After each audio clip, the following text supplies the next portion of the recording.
And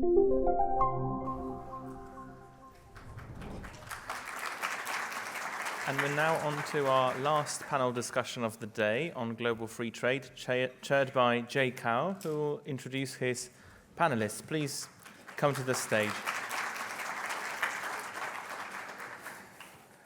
Good afternoon, ladies and gentlemen. My name is Jie Cao. Cao Jie is my Chinese name. Just call me Jay. I'm from Phoenix TV. Phoenix TV is a Hong Kong-based international news broadcaster, Mandarin-speaking news channels. So I think my colleague and I firmly believe we need to connect the people, not just purely say what we want to say. That's our mission.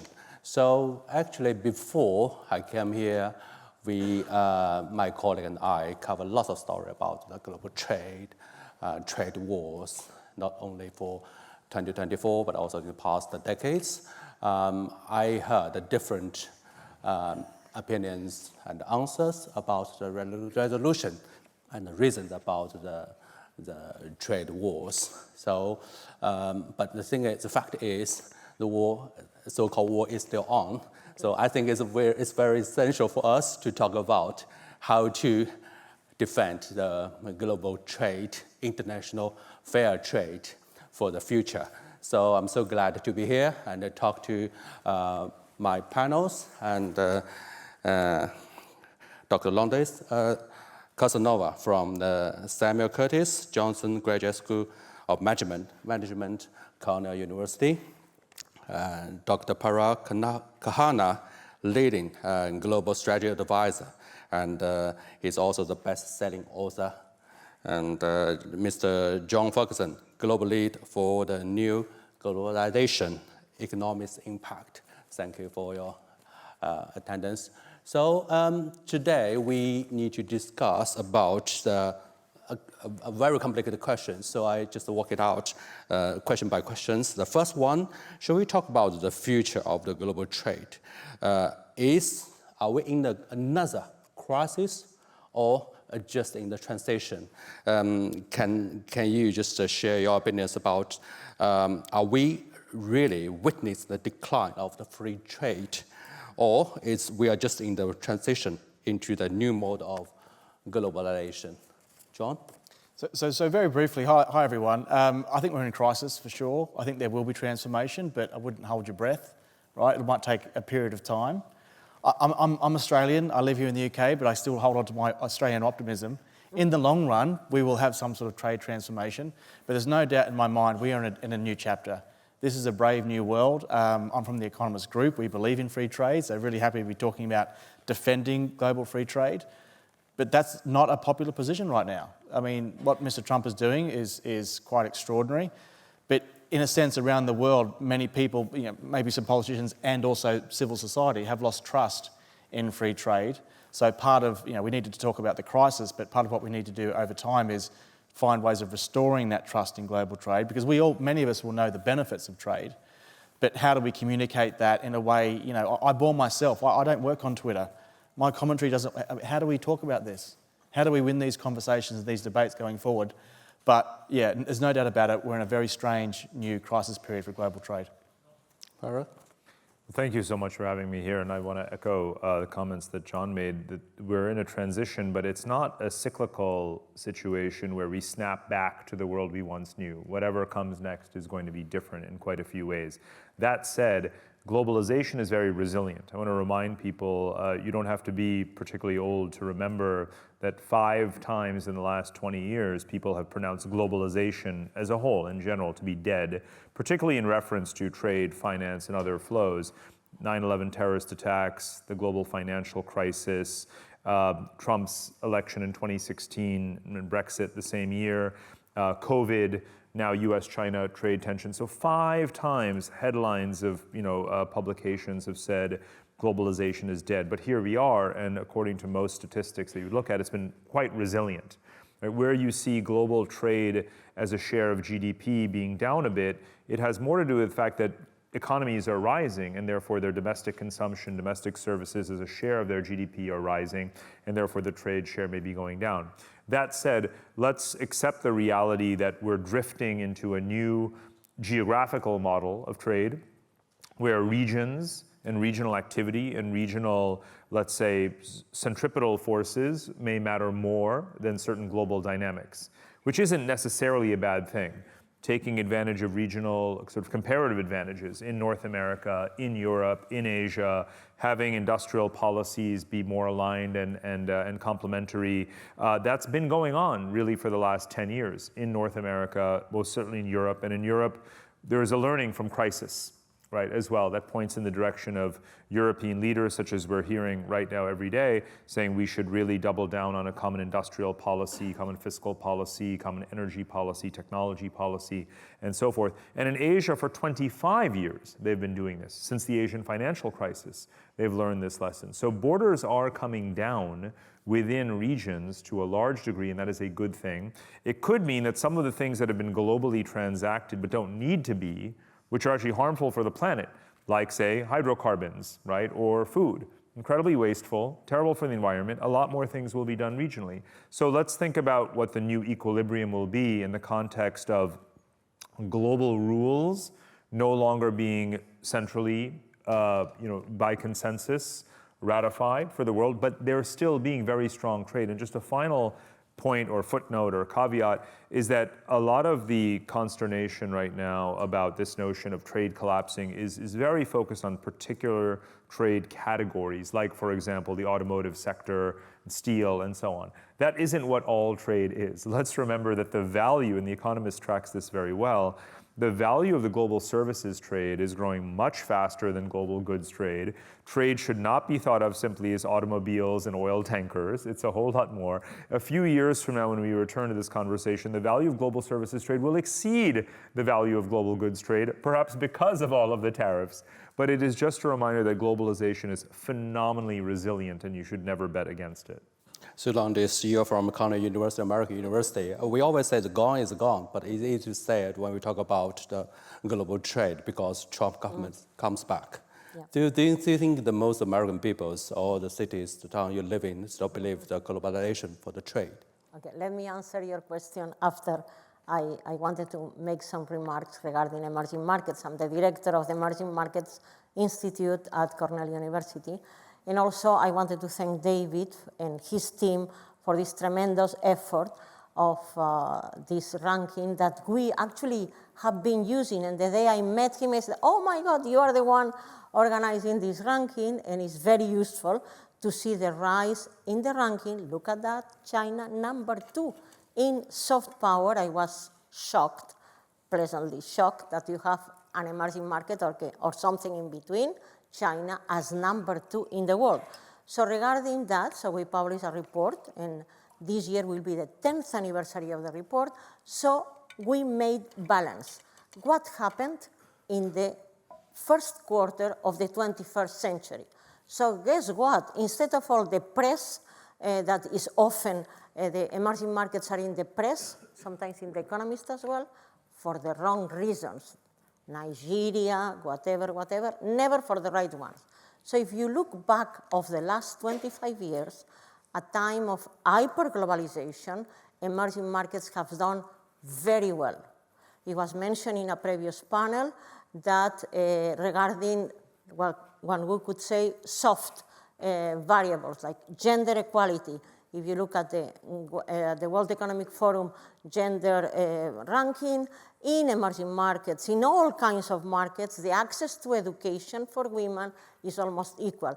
But if you look at hard variables, GDP per capita, emerging markets have done extremely well for 3 reasons. One, the rise of China. So now, all of a sudden, you have a new kid in the block. You don't depend from Europe and US, who often impose drastic conditions for trade and loans and everything, but a new kid in the block.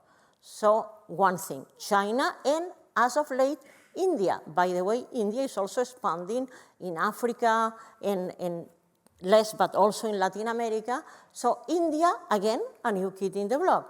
Second, technology. Smartphones are everywhere. So you have very cheap smartphones, mainly Chinese, and they are everywhere and have been a tremendous tool, and even internet connection. I know that is not always very good, but in even remote areas, you move to a tree, you see the pictures, and you have access to technology.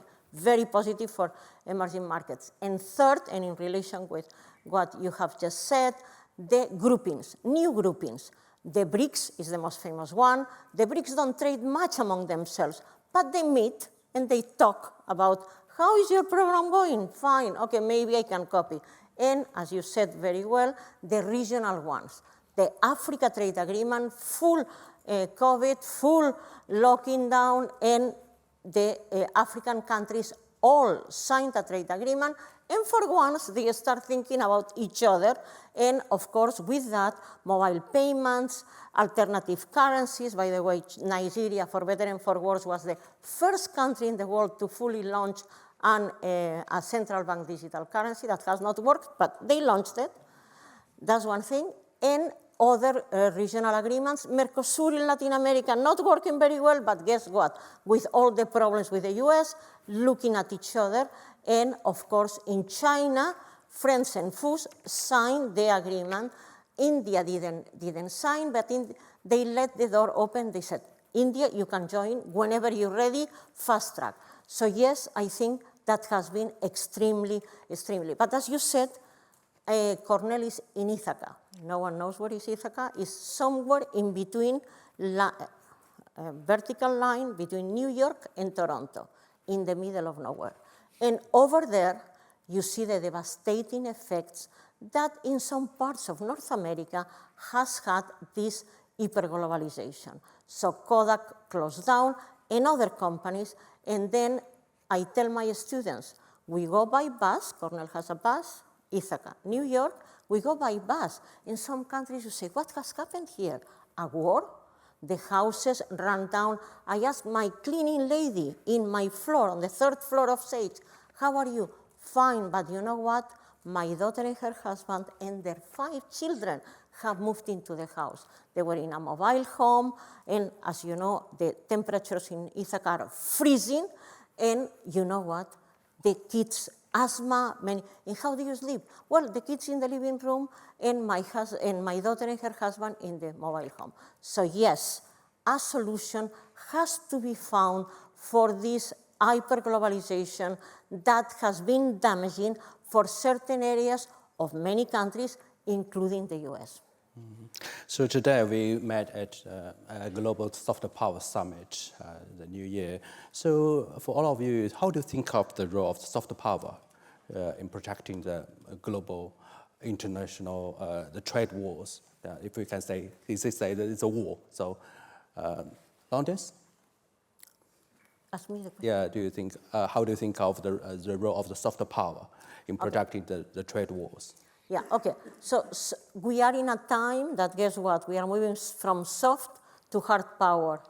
Former Vice President John Kerry explained very well how good had been for the US to move from the hard power to the soft power, how much was positive for countries like Vietnam, that again is a success story of these last 25 years. So soft power, and for companies, we trace companies from emerging markets. And I mean, you are Apple, my God. Is the iPhone the best phone in the world? When I ask my students in the class, and I always tell them, whoever has a Samsung, please take the picture, because the pictures will be better. So the iPhone is the best phone in the world. And again, I am an Apple fan. All my products are Apple products. But Apple lives, okay, as you know, even today, the 45% of the profits, more or less, of Apple come from the iPhone. So the tremendous advantage that brands give, and the classification of the brand directory about companies, again, US companies, US brands dominate the world. Even Chinese that have done so well as a country have done so well in terms of number of companies. The soft power is lagging. So, of course, it's El Dorado to be able to access to the soft power, and it takes a lot of time, and that's why this ranking is so positive, because it shows you the way for a country, Again, I said Nigeria. Imagine Nigeria that is now in a tremendous disarray regarding the economy. And I tell you, you know what? Was the first country in the world to fully launch a central bank digital currency. Imagine the know-how, the technology behind. So, but Nigeria doesn't have the brand name, so everybody's suspicious. What is this? So while if it was another country with a good soft power, would be much better. But definitely, these emerging markets and emerging market multinationals are lagging in soft power. So Parag, do you believe that a strong national brand or well-developed soft power capability protect the national economy from the impact of trade wars? Well, I want to clarify the causality in the question. I think that a country's brand is enhanced by being active in trade. If you are not known, if you don't have those trade partners, if you don't have that exposure, that connectivity, then fewer people will know who you are, what your country is, what your brands are. So the causality runs from trade to brand. And there's good evidence of this. I mean, if you look at the countries like the UAE, where we had a very polished and very important figure here on stage just now. Look at India, look at Indonesia. It's these countries getting connected in global supply chains, starting to become producers, manufacturers, having more trade partners, joining trade agreements, regional or global. That is what has led to downstream their brand becoming more valuable. And it fits in a broader theory or paradigm, what I would just call competitive connectivity. If you're not connected, if you're outside the system, right, then again, you're not known, you're not influential, right? Whereas if you become a participant through trade, finance, and other means, infrastructure, then you're going to enhance your brand. And that's what's key. So countries, again, like India, Indonesia, you're seeing this with Vietnam, right? A country that's still relatively poor on a per capita income basis, but is a darling of investors in manufacturing and other sectors for its manufacturing ecosystem that is developed. Now, many more people know about Vietnam and its star, whatever its score is right now in the brand index, I'm not sure, but is rising for that reason. So getting connected is the best advice that any country can take in terms of taking those steps to enhance its brand. And trade is one part of that. But of course, being open to more tourism, travel, visitors is another very, very crucial campaign or effort. Just look at pre versus post-COVID. Before COVID, how many countries had digital nomad, golden visa kind of programs? You could count it on one hand. And today, about 75 or 80 countries do. So we went from a situation where the entire world was completely locked down 5 years ago. 5 years ago, pretty much to the day, the entire world stood still. And only a couple of countries actually said, come one, come all, come visit, come spend time here, be a nomad. And now pretty much every country in the world is relentlessly fighting to attract young, talented people. Many countries are, not all. And again, that's part of how they're branding themselves and enhancing their brand. And that's a big part of globalization too. John, would you want to add something for us? Yeah, absolutely. So just a quick bit of background. For those who don't know Economist Impact, we are sort of the research and amplification division at the Economist Group. And one of the sort of big piece of research that I wanted to share is our Trade in Transition program. Funnily enough, it's about trade being in transition, which is a great title for it. But in that program, which has been running for 4 or 5 years, we survey 3,500 global companies doing business around the world. And this is the link to soft power for me, and I agree with my colleagues here, that in that big study, which we do every year, we ask these businesses, what are you doing, and with your supply chains and where you're going. The dominant response is diversification, which makes sense. There's a bit of friendshoring, which we can talk about a bit later, what friendshoring really means and what challenges that presents. But the overall point of the study is supply chains are on the move. And when I think about soft power, this is how because trade is the area that I love. This is where I think soft power links most importantly here, that companies are looking around the world to shift. You've heard about China +1 strategies. We know Vietnam's doing well. We know Mexico's doing relatively well. So companies are looking, and it's not just Western companies. Companies from all parts of the world are looking for new bases. And this is where, as my colleagues are saying, your sort of brand, and luckily I'm not in marketing, but in this sense, are you open to trade is really important. But also right now, stability.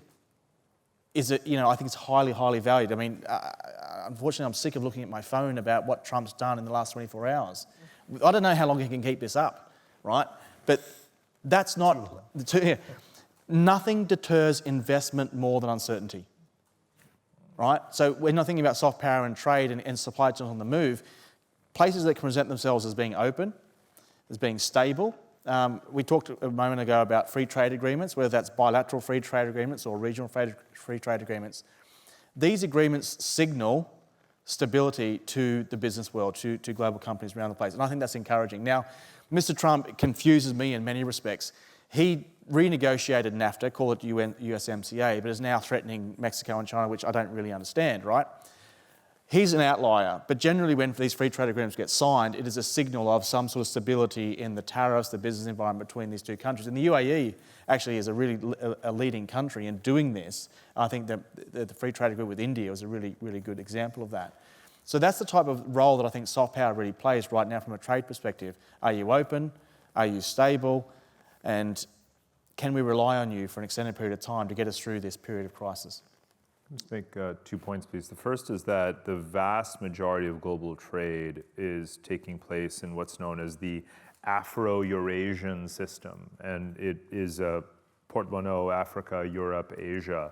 Of course, the vast majority of the human population lives in this intertranscontinental zone. The Indian Ocean is by far the largest conduit of physical goods trade in the world, much more than the Atlantic Ocean. So we don't have to have a conversation in which, whatever the US is doing or not doing any given day is actually going to dictate world trade. World trade is absolutely going to move forward, generally on the basis of comparative advantage, but with countries, of course, exercising their sovereign right to certain industrial policies and subsidies in order to maintain the social stability and conditions that they want. Now, let me use stability in the other sense of the term. We're here to support the soft power index and the brands index, but I will mention an index that we have at AlphaGeo called the periodic table of states, like in chemistry, the periodic table of elements. And I'm going to mention it simply because actually the Nation Brands Index is one of our components. It is a key variable in our index, is borrowing this one. And it helps to point out, and our target variable is stability. We're ranking all the countries in the world by their stability, because as you rightly pointed out, that is the one thing that investors want to see most. It isn't necessarily low corruption. It isn't necessarily education. It's actually electricity supply comes number one. And number two is political stability. And I think that in this day and age, where the world appears to be fragmenting, and is fragmenting in so many ways, whether it's investors or travelers, whatever the case may be, or our perception of countries will gravitate more towards assessing whether or not they're simply stable. An island of stability doesn't have to be a geographical island, but the way I'm mapping the world today is looking for islands of stability around which regional or global players will try to congregate to kind of ride out these storms. Think of it like COVID for economics, right? Where would you have wanted to be that was a stable place? And what's happening now is that places like Singapore, places like Thailand, the UAE for sure, and Saudi Arabia, again, countries that are rising in this index, are demonstrating their stability. Interesting. Yes, I just wanted to add something else. However, for many, many, many years, for the last more than 25 years, we meaning World Bank, IMF, economic departments, business schools, where I did all my career, we told emerging markets, please open up, please export, and the rest will be heaven. So guess what? The country that was dictating this says no. And you mentioned Mexico, but Mexico now is is the target all the time. Well, Mexico has done what was told to do. So I think there is going to be disruption. So last week I was in the World Government Summit, and many countries introduced themselves. You know what? We are not depending on we don't depend on the trade with the US, so we are fine. The US, of course, China has a core role in the trade routes in the world. However, definitely the US as well. So it's going to have a disruptive effect, and it's going to, because now we are all orphans. Which model are we going to, where are we going? There is no alternative. For all of us, what do I teach in my classes? As the best, because I teach MBAs all my life. So what shall I tell them when they will go back to their countries, be leaders in their countries? I don't know what to tell them. So this is going to be disruptive. We don't know how much, but we are at the beginning of a change that is not going to be a parenthesis. My opinion is going to have a lasting effect for probably 10 to 20 years. The world moves one side or the other, and I think it's quite disruptive. You tell me what to teach my students. So, please. Tell them to stay off Twitter. So actually, but just to say, I mean, what to teach? I mean, I really admire your role, but I mean, we all need to be part of this conversation. We need, we started by saying, are we in crisis or transformation? Now, I don't have all the answers, right? But working with smart people, having these sort of events and conversations, we are going to have to work out a new world order where trade is re-established, there's more trust. So the goal is clear to me. Yeah. We have to revamp and revitalise the global order with global trade at the heart of it. How we get there involves your students and all of us and hopefully everyone here. But are we going to the previous hyperglobalization? I don't think so. I mean, of course not. So what to do? What do I teach my students? Please tell me. I have a class that is current global issues. Let me tell you, it's full. My waiting list is tremendous. And I'll tell my students, you know what? We will all build the new knowledge because I don't know what to tell them. Well, How do I analyze? I mean, the benefits of trade are clear in all the evidence. Like, literature has gone on for years. So I wouldn't stop teaching the benefits of free trade, right? But then, I'll leave this to you. You're the expert. I'm not a teacher or lecturer. But then I guess we also have to study what went wrong, right? Given all the benefits that people like us see all the time, what went wrong around the world? Why did Hillary Clinton, when she was running against Trump, come out against TPP?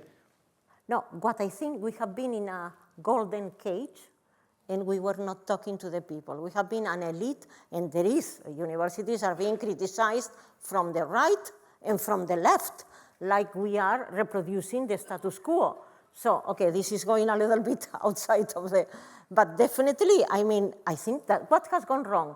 All of us here have lost touch with reality. Yeah, I have some sense of reality, but I know what you mean. I do know what you mean. I know what you mean. Okay, so we talk about lots of things about the Trump's government policy in his first term, and we talk about maybe the potential trade policy, maybe the further tariff on the neighboring countries, as we know from the media. So my question, shall we talk more about the rise of the economic nationalism in global trade? My question is, so after election, USA election in last November, it looks like the even friend on the nearshore maybe the trend in the past. Economic nationalism is rising with policies like the U.S. Inflation Reduction Act and the China's state-led investment. What do you think of that? John? I think a lot about it, but it's definitely a trend. I think we criticised China for many years, and China didn't change, and then rather than fighting, we just joined the party, right? So everyone's doing it. Everyone's doing industrial policies nowadays. So it's not necessarily something the Economist group would sort of promote, but it's a reality. I guess the question is, how can, again, maybe in classrooms, how can we find the benefits, and how can we do industrial policies the right way? So you're never going to have a world of full onshoring. If you want to live in that world of full onshoring, they get ready to pay enormous prices. It's ridiculous. Full onshoring is just not a goal that any of us should think about. I believe in openness. I believe in connectedness, right? So there'll be some. So how do we use our research and our smart people and our events here to basically find a way where countries can do industrial policies that is still open? That's the key. I don't have the answer. I'd love to do a research project. If anyone wants to sponsor some research, do let me know. But that's the challenge. Can we allow people to do some level of industrial policies, because everyone's doing it, but in a way that doesn't hurt your trading relationships? It allows other countries to participate. That's the key challenge I see, because that sort of industrial policy is not going away anytime soon. Well, no, generally, that is the wave. I mean, in economics, as you know, we call it open regionalism, right? So again, we're having more of that centripetal, as I was saying earlier, kind of agglomeration into regional economies of scale. You're seeing this happen in Southeast Asia in particular, where Vietnam, Thailand, Indonesia, the Philippines, Malaysia, Singapore, they know that individually none of them is going to be an alternative to China. Only collectively as a region are they going to be able to, and even then, quite frankly, be a competitor. But with the geopolitical tailwinds of Western economies in particular and corporates not wanting to be overexposed to China, you have that China plus one diversification. So the tailwinds are gravitating that direction, but it's open regionalism because as much as they are trying to bring down their internal barriers, again, these are countries where the internal share of their total trade has been below 20% for decades, and they're trying to get it up to 30, 40, 50%, where it should be. For comparison, in Europe, it's 60+%, right? But they're still very open. These countries sign every possible trade agreement. They'll sign the RCEP, the Regional Comprehensive Economic Partnership led by China. They'll also sign the TPP, even if the US administration does not, right? So that's the right attitude to have. It's got a formal, very academic term, open regionalism. Smart countries have been practicing it for decades. Smart countries still are practicing it. So we don't need to rip up the system, right? In fact, the WTO is still there. There hasn't been a new trade round in decades, but the base code, if you will, of the WTO is what is used as a template for most new regional and interregional trade agreements, even if you don't have a new global agreement. So again, the foundations are actually there. Most countries in the world are emerging markets, frontier markets, and know that they have to practice those policies in order to be attractive, right? They have to actually open their economies sufficiently. But they're doing it in a certain way where they're learning the lessons from the playbook, the industrial policy playbook of China in particular, which involves special economic zones and requiring some degree of technology transfer, hiring and training locals, allowing for those spillover effects that their ecosystem benefits. These are all good things. If countries didn't do that, then their economies wouldn't grow, their per capita income wouldn't rise, they wouldn't become consumer societies, they wouldn't be places to which you would be exporting iPhones and whatever else. So we really have to view this as a pie that can continue to expand if we calibrate correctly. Yeah. For me, the industrial policies is the long shadow of China. Guess what? We, again, business schools, economics departments, etc., we were saying, please, no industrial policy. Markets know better. In the meanwhile, many problems in many countries. And guess what? China has this 5-year plan. And they say, you know what? Not yet 5 years. We are done. And we move on. And again, and again, and again. So for me, the industrial policies has been a reaction to that. And I think, again, the lack of, we have no plan. We have no plan long term. We are having just reactions to many things that are happening in China. And I think that's wrong in the sense that each country, I agree that each country, you know what, when I work, I think, of course, first my family, my friends, my hometown, and of course my country. So it's normal that every country wants to do the best for their own country. And then guess what? China has done so well. So again, the long shadow of China, and we react, which I think is wrong. We have to have our own plan. And then all of a sudden, we see, oh my God, this DeepSeek, where it comes from? What has happened? So what has happened is the result of a great university, Zhejiang, one of the best in the country, the result of an industrial, very active policy that they evaluate constantly and reiterate, is not going, we have failed, let's move on and do the next, and the next, and the next. And then in the meanwhile, lost, oh my God, where is Intel? Intel was the chips manufacturer of the world. And by the way, a tremendous marketing campaign that we all taught in business schools as the best.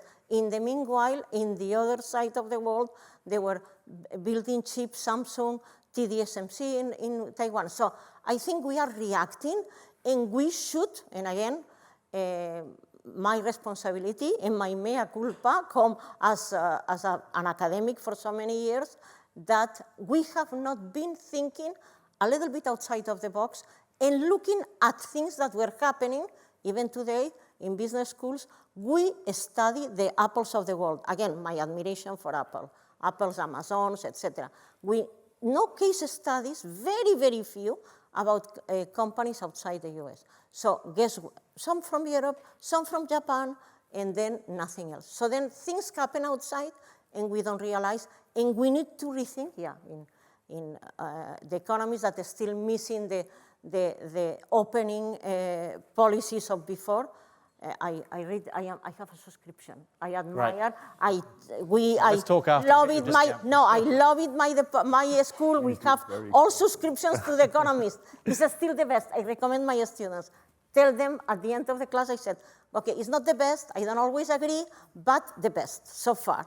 It's not the best in the sense that I disagree. Yeah. So yes, we need more discussions. I agree with you, Lourdes. You said that we cannot ignore the rising of the emerging markets. Yes. But the American economy is still very powerful, and Trump's second term just started, and we see his tariff policy to Canada, to Mexico is very aggressive. But the thing is, some neighboring countries are trying to compromise with America again.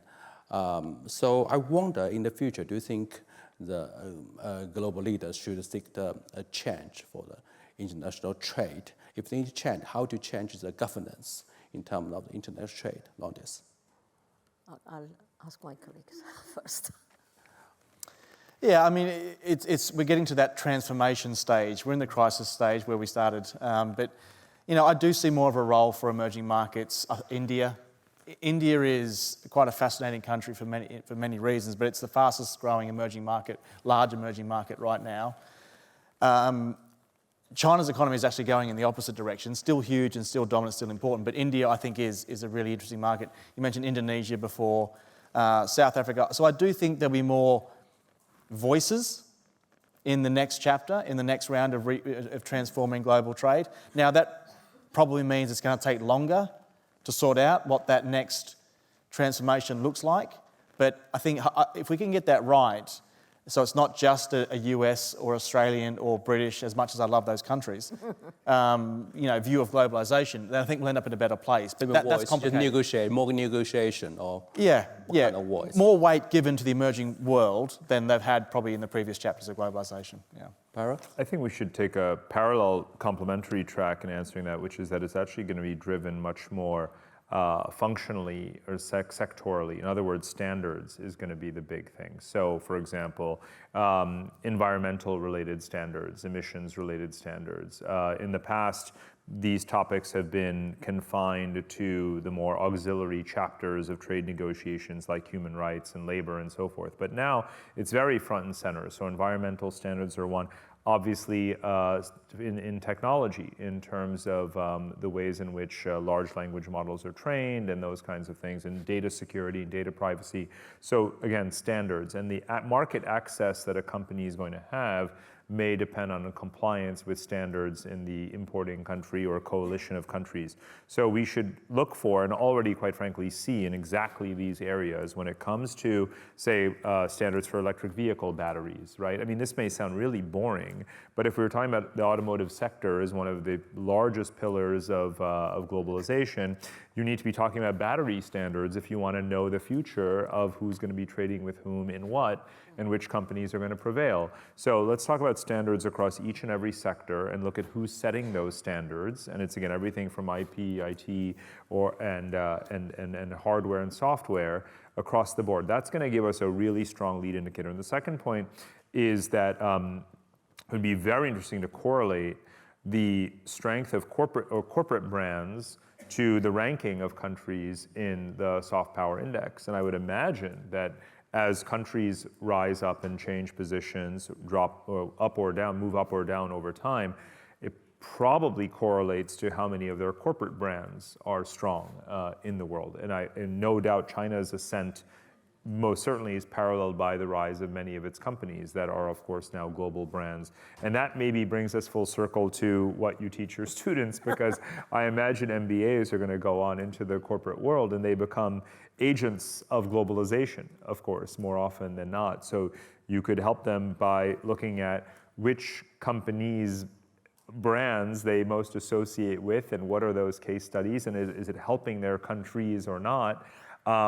And what does that say about what kinds of policies they want to promote? Because one of the things that's been missing from MBA curricula that's always blown off hot or cold is geopolitics and political economy and regulations. Yeah. It's been an afterthought for decades. And there have been moments like 9/11 or moments like the trade war where in MBA curricula suddenly it pops up again as a thematic. It should be abiding, it should be permanently there. MBA students should be thinking about a grand strategy as a corporate priority, not just grand strategy, what we typically use the term to apply to, which is a government's military posture, right? And I think that in this world where companies are becoming more and more stateless and nimble, those companies need to have people in the cockpit who are politically and geopolitically aware, and that's been missing for a long time. Yeah. Yeah, so then, as I said, we publish this report every year, and we trace emerging market multinationals. We consider China, we say E20, the biggest emerging markets, according to a criteria that is similar to the criteria of the IMF, a little bit different, +1. So then we don't say if China, the +1 is China, is emerging market or not. Clearly, as, okay, so US, the most powerful country in the world, but in military, in of course the economy, of course the dollar. We haven't mentioned the dollar. The dollar is hard power and soft power. Everybody wants the dollar. And China, if you look at companies by revenues, we call billionaire companies. There are more companies by revenues, big companies from China than from the US. But China and other emerging markets lack tremendously in soft power. Again, surprised that China as a country is now #2 in the world in soft power.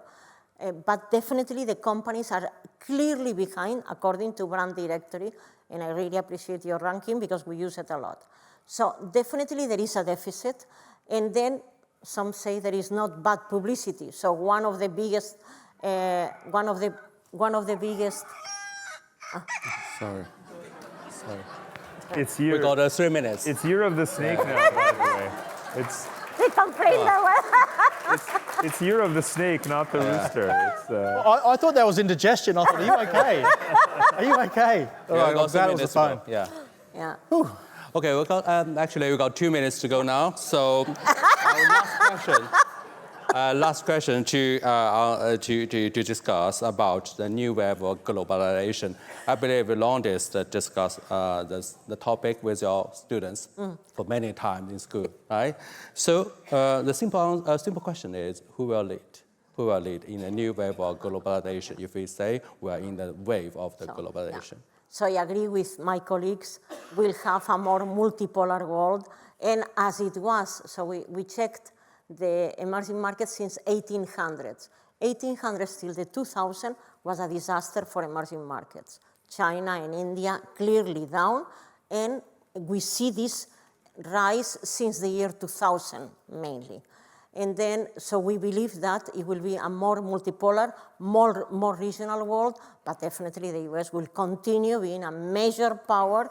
Empires have many things to continue leading, so the US will continue to lead, one way or the other, and Europe, of course, I am from Spain, and I feel very sad when I hear all these things about Europe going down, and China leading in Asia and in other emerging markets, and India, of course, very powerful. And I hope Brazil leads more in Latin America. Parag, do you agree? It's actually, to me, fairly unquestionable that Asia already dominates the world economy. It dominates the world's demographics. It's 50+%, closer to 60% of global GDP. China is actually only half of that, so there's a massive Asian story ex-China. But China's relations with its peripheral regional neighbors, Southeast Asia, for example, just for everyone's information, China and Southeast Asia, ASEAN, trade more with each other than China trades with the US or China trades with Europe. right? Just to be clear. So there's a whole Asian universe out there that doesn't really need the rest of the world nearly as much as the rest of the world needs Asia. That's not a future forecast. That's as of 2015, 2016. If that's news to you, you're a decade behind the curve. So we live in a world that is completely dominated economically by Asia, make no mistake. It's only legacies around US monetary policy, seigniorage, exorbitant privilege, if you will. But as I said before, the United States, North America is actually the most autarkic, the most self-sufficient continent. It actually doesn't need the rest of the world in order to survive. It has all the industry, manpower, labor, technology, capital, and raw materials that it needs, and it's working to try to reconsolidate that. So we'll have a regional world, but Asia is very much going to be, the sun around which other regions orbit. So John, do you agree?